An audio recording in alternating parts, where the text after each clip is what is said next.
Hi everyone, welcome to সহজ পাঠ। আনন্দবাজার পত্রিকা অনলাইনের 13ই নভেম্বর 2024 সম্পাদকের পাতার একটি আর্টিকেল নিয়ে আমরা আলোচনা করব, যেখানে ওয়েস্ট বেঙ্গল গভর্নমেন্টকে নিয়ে কিছু বক্তব্য রাখা হয়েছে।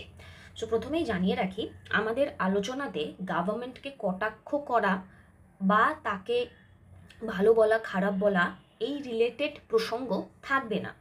এখানে কি বলা হয়েছে মিড ডে মিল কনসেপ্টটাকে নিয়ে, সেটা আমরা জানার চেষ্টা করব। এবার মিড ডে মিল যে কনসেপ্ট, সেটা রিলেটেড আমাদের লেখা আসতে পারে। এবার এখানে লেখক যে লেখাটি লিখেছেন আনন্দবাজার পত্রিকাতে, সেখানে হয়তো গভর্নমেন্টকে নিয়ে বেশ কিছু কটাক্ষ রয়েছে, বাট সেটা কিন্তু আমাদের পারপাস নয় এই লেখার আলোচনার। তো চলো শুরু করা যাক। তো এখানে কি বলার চেষ্টা করা হচ্ছে, এখানে বলা হচ্ছে ওয়েস্ট বেঙ্গল গভর্নমেন্ট নাগরিকের নজরদারি। তো প্রথমত আমি তোমাদেরকে বলে থাকি যে হেডিংটা খুব ইম্পর্টেন্ট আমাদের রাইটিংয়ের ক্ষেত্রে। তো এখানে নাগরিকের নজরদারি, তো কোথাও আমরা এখানে বুঝতে পারছি যে যে সাধারণ যে জনতা, সেই জনতা কোথাও না কোথাও এখানে কিছু দেখছে বা কিছু খেয়াল রাখছে। সেই খেয়াল রাখবার স্টোরিটা এখানে রয়েছে। এবার এই যে স্টোরিটা, যখন কেউ কিছু খেয়াল রাখে, তোমাকে ভাবতে হবে যে খেয়ালটা যখন কেউ রাখে, সেই খেয়ালটা কখন মানুষ রাখে। নয় সেখানে কোনো দুর্নীতি হতে পারে, দুর্নীতি হওয়ার সম্ভাবনা থাকতে পারে, বা দুর্নীতি মানুষ রোধ করতে চায়। তো কোন ব্যাপারটা সেটা আমাদেরকে বুঝতে হবে। সেখানে ছোট্ট করে এই লাইনটা থাকে, এই লাইনটা নিচেও থাকে। কি লেখা আছে একটু বোঝার চেষ্টা করি। সোশ্যাল অডিটেড প্রক্রিয়াকে কার্যত অচল করে রাখার সবচেয়ে বড় ক্ষতি সম্ভবত বহন করছেন 100 দিনের কাজের প্রকল্পের জব কার্ড গ্রাহকরা। 4 বছর এই প্রকল্প বন্ধ রয়েছে দুর্নীতির অভিযোগে। তাহলে এখানে কোথাও একটা নজরদারি নিয়ে কথা হচ্ছিল, তাহলে এখানে চলে এলো কে দুর্নীতি। তাহলে এই শব্দগুলোকে তোমাদেরকে না রিলেট করতে হবে। মানে দুর্নীতি শব্দটা থাকলে তুমি চাইলে নজরদারি শব্দটাকে ব্যবহার করতে পারো, আবার ভাইস ভার্সা, নজরদারি থাকলে তুমি দুর্নীতি শব্দটিকে ব্যবহার করতে পারো। তাহলে এখানে 100 দিনের কাজের প্রকল্পের যে জব কার্ড হোল্ডাররা রয়েছে, গ্রাহকরা রয়েছে, তাদের সবচেয়ে বড় ক্ষতি হয়েছে, সেই ব্যাপারে এখানে আমরা দেখতে পাচ্ছি কথা বলা হচ্ছে। এবার ডিটেলসে যাই, ডিটেলসে কি আছে এখানে দেখার চেষ্টা করি। এখানে বলা হচ্ছে যে মিড ডে মিল এবং রেশন ব্যবস্থা। সো মিড ডে মিল এবং রেশন ব্যবস্থা, এই দুই প্রকল্পের সামাজিক নিরীক্ষণ বা সোশ্যাল অডিট শুরু হতে চলেছে ডিসেম্বরে, জানিয়ে দিয়েছে রাজ্য সরকার। সো রাজ্য সরকারের তরফ থেকে জানানো হয়েছে যে এখানে সোশ্যাল অডিট করা হবে দুটি স্কিম, মিড ডে মিল এবং রেশন ব্যবস্থার। যে কোনো কেন্দ্রীয় প্রকল্পের কার্যকারিতা ও নিয়মানুবর্তিতা পরখ করতে সোশ্যাল অডিট অর্থাৎ স্থানীয় মানুষ তথা উপভোক্তাদের দ্বারা প্রকল্পের মূল্যায়ন অত্যন্ত আবশ্যক, সেই বিষয়ে সন্দেহ নেই। তো এটা খুবই ইম্পর্টেন্ট একটা ব্যাপার। কোনো একটা প্রকল্প, এবং মোস্ট ইম্পর্টেন্ট থিং, যে কোনো কেন্দ্রীয় প্রকল্প, সেন্ট্রাল গভর্নমেন্টের নিজস্ব স্কিম থাকে, স্টেট গভর্নমেন্টের নিজস্ব স্কিম থাকে। এবার রাজ্য সরকার যখন নিজস্ব কোনো স্কিম বার করে, সেই স্কিমকে যতটা সহজে তারা এখানে স্টাডি করে রিপোর্ট পাবলিশ করতে পারে, সেটা সেন্ট্রাল গভর্নমেন্টের ক্ষেত্রে কিন্তু পসিবিলিটি হয় না। তো যে কোনো কেন্দ্রীয় প্রকল্পের কার্যকারিতা এবং নিয়মানুবর্তিতা পরখ করতে, সেটা ঠিক হয়েছে না, সেটা আসল মানুষের কাছে পৌঁছাচ্ছে কিনা, বেসিক্যালি তার যে সাকসেস, সেটাকে স্টাডি করার জন্য সেটার যে মূল্যায়ন, সেই বিষয়ে কোনো সন্দেহ নেই।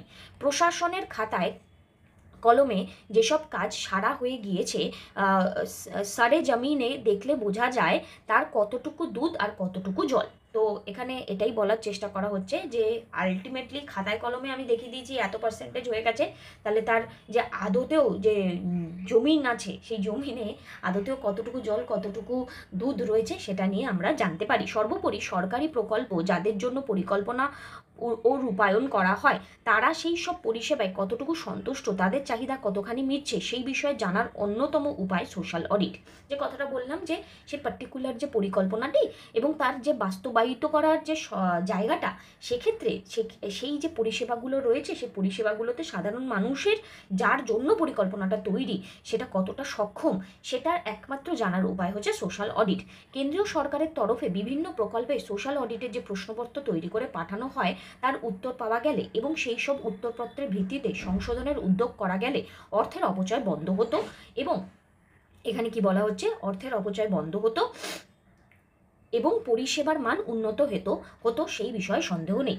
তাহলে এবার আমাকে দেখো, যদি কখনো এই রিলেটেড লাইন নিয়ে লিখতে বলা হয়, তখন আমরা এই কথাটাকেই কিভাবে ব্যবহার করতে পারি, যে কেন্দ্রীয় প্রকল্পের মাধ্যমে যে সমস্ত প্রশ্নগুলি আমাদেরকে পাঠানো হয়, সেই কথাগুলি বা সেই নিয়মানুবর্তিতা মেনে চললে আমাদের অর্থের অপচয় বন্ধ হবে আগামী দিনে, এবং পরিষেবার মান নিশ্চিন্তভাবে উন্নতি লাভ করবে, সেই বিষয়ে সন্দেহ নেই। আমি প্রথমেই বললাম যে তুমি যে কথাটা বলবে, সেই কথাতে যেন কোনো রকম কোনো ঘাটতি না থাকে। আক্ষেপ অধিকাংশ ক্ষেত্রে সোশ্যাল অডিটের প্রক্রিয়ায় অস্বচ্ছ এবং পরিণামহীন হয়ে দাঁড়ায়। যেমন ইতিপূর্বে বেশ কয়েক বছর মিড ডে মিলের সোশ্যাল অডিট হয়েছে, কিন্তু সেই সব অডিটে মিড ডে মিলের পুষ্টিগুণ, পরিচ্ছন্নতা বা হিসাব রক্ষার কি চিত্র মিলেছে এবং তার সংশোধনের জন্য কি করা হয়েছে, সে বিষয়ে কিছুই প্রকাশ করা হয়নি। তাহলে বলছে যে সোশ্যাল অডিটের যে প্রক্রিয়া, এই প্রক্রিয়াটার ক্লিয়ারিটি নেই, কোথাও না কোথাও এটা অস্বচ্ছ, বা কি মাপকাঠির উপর দাঁড়িয়ে এই প্রক্রিয়াটাকে আমরা দেখছি সেটাও কিন্তু পরিমাপহীন। তাই এই যে অডিটগুলো হচ্ছে, সেই অডিটের এক্স্যাক্ট প্যারামিটার্সগুলো কি, সেগুলোর বিচার করাটা কিন্তু প্রয়োজনীয়। নিজেদের ত্রুটি বিচ্যুতি বিষয়ে না জানতে পেরেছেন স্কুল কর্তৃপক্ষ, স্কুল ম্যানেজমেন্টের কমিটি, অথবা অভিভাবকরা না জানতে পারছে বৃহত্তর জনসমাজ। ফলে পুরো বিষয়টি নিষ্প্রাণ নিয়ম রক্ষায় পর্যবসিত হচ্ছে। তাহলে মানে যাদের যাদের ব্যাপারগুলো সম্পর্কে জানা দরকার, সাপোজ আমি 100-তে 5 পেয়েছি, এবার আমাকে তো জানতে হবে আমি 100-তে 5 কেন পেলাম, তো সেই ক্ষেত্রে তার ইমপ্রুভমেন্ট আমি কিভাবে করতে পারবো। তো স্কুল কর্তৃপক্ষ, স্কুল ম্যানেজমেন্ট কমিটি, অভিভাবকরা কেউই এখানে বৃহত্তর জায়গা থেকে কোনো তাদের কাছে সঠিক তথ্য এখানে তাদের জন্য নেই, তাদের কাছে আসছে না। এর অন্যতম দৃষ্টান্ত বলা হচ্ছে রেশন ব্যবস্থা। এখানে এখানে আমরা এই সমস্ত কথা নিয়ে আমরা আলোচনা করব না, কোনো নাম আমরা আমাদের লেখাতে দিতে পারবো না। তো আমরা বলতে পারি সম্প্রতি কোনো এক ব্যক্তির এখানে মন্ত্রিত্ব থাকাকালীন, বা তাও বলা উচিতই না, একদমই উচিত না, যে বেশ কিছুদিন আগে বিপুল দুর্নীতির যে অভিযোগ সামনে এসেছে সোশ্যাল অডিটে, তা ধরা পড়েছিল কি না, বা পড়লে কেন প্রতিকার হয়নি, সেই প্রশ্নগুলো অতিকায় হয়ে ওঠে। তো কোনো লিডারকে নিয়ে, কাউকে নিয়ে কিন্তু এই কোশ্চেন্সগুলো আমরা করতে পারি না। তো এখানে এটাই বলা হচ্ছে যে এই যে প্রশ্নগুলো আসছে, সেই প্রশ্নগুলোকে আমরা কোথাও ইগনোর করে চলেছি। এমন উদাহরণ প্রায় প্রতিটি জাতীয় প্রকল্পে। সোশ্যাল অডিটের প্রক্রিয়াকে কার্যত অচল করে রাখার সবচেয়ে বড় ক্ষতি সম্ভবত বহন করছেন 100 দিনের কাজের প্রকল্পের জব কার্ড হোল্ডাররা। 4 বছর এই প্রকল্প বন্ধ রয়েছে দুর্নীতির অভিযোগে। সোশ্যাল অডিট এই প্রকল্পের একটি অপরিহার্য অঙ্গ।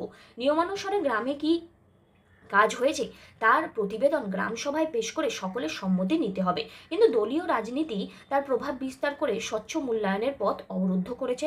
রিপোর্ট তৈরি এবং জমা পড়েছে গ্রামবাসীর অজান্তে।